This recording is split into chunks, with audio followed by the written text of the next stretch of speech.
ഈദ് സന്ദേശം മുൻനിർത്തി ഒരുമിച്ച് നമസ്കാരം. എടവനക്കാട് ഈദ്ഗാഹിൽ ഐക്യത്തിന്റെ പെരുന്നാൾ നമസ്കാരം HUHSS ടറഫ് ഗ്രൗണ്ടിൽ നടന്നു. This news brought you by Kalpaka weddings, north Paravur.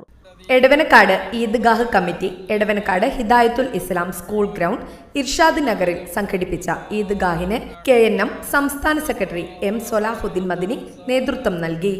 ഇസ്ലാം മുന്നോട്ട് വയ്ക്കുന്ന മാനവികത തന്നെയാണ് ഈദിന്റെ സന്ദേശമെന്നും പശ്ചിമേഷ്യയിൽ നടക്കുന്ന യുദ്ധം ആ രാജ്യങ്ങളെ മാത്രമല്ല ലോകത്തെ മുഴുവൻ ബാധിച്ചിരിക്കുകയാണെന്നും യുദ്ധം ഒന്നിനും പരിഹാരമല്ലെന്നും ലോക സമാധാനത്തിന് വേണ്ടി പ്രാർത്ഥിക്കുവാനും അദ്ദേഹം ആഹ്വാനം ചെയ്തു.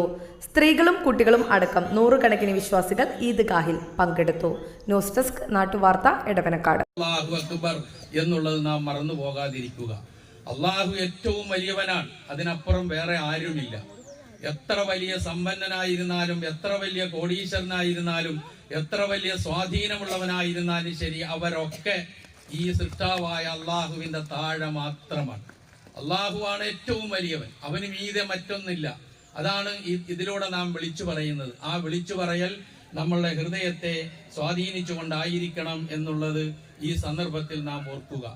വളരെ സന്തോഷത്തോടുകൂടി സഹോദരീ സഹോദരന്മാരെ, നിറഞ്ഞ ഹൃദയത്തോടെ, സന്തോഷത്തോടെ, ആഹ്ലാദത്തോടെ ഞാനും നിങ്ങളും ഈ പെരുന്നാൾ ആഘോഷിക്കുമ്പോൾ, ഈ പെരുന്നാൾ ഇതേ രൂപത്തിൽ നമ്മളുടെ സന്തോഷത്തോടു കൂടിയെങ്കിലും ആഘോഷിക്കാൻ കഴിയാത്ത എത്രയോ സഹോദരന്മാർ ലോകത്തിന്റെ വിവിധ ഭാഗങ്ങളിലുണ്ട്. മിസൈലുകളുടെയും ഇരമ്പിപ്പായുന്ന പോർവിമാനങ്ങളുടെയും ഇടയിൽ ഭയത്തിന്റെയും ആശങ്കയുടെയും മധ്യേ പലരും ഇന്ന് ഈദ് ആഘോഷിക്കുന്നുണ്ട് എന്നുള്ള തിരിച്ചറിവ് നമുക്കുണ്ടാകണം. അവിടെയാണ് നമ്മുടെ നാടിന്റെ സമാധാനവും ഈ നാട് ഉയർത്തിപ്പിടിക്കുന്ന സൗഹാർദ്ദതയുടെയും സഹിഷ്ണുതയുടെയും സ്നേഹത്തിന്റെയും സന്ദേശവും മറന്നു പോകാതെ നാം മുന്നോട്ട് കൊണ്ടുപോകേണ്ടത്, അനുസ്മരിക്കേണ്ടത്.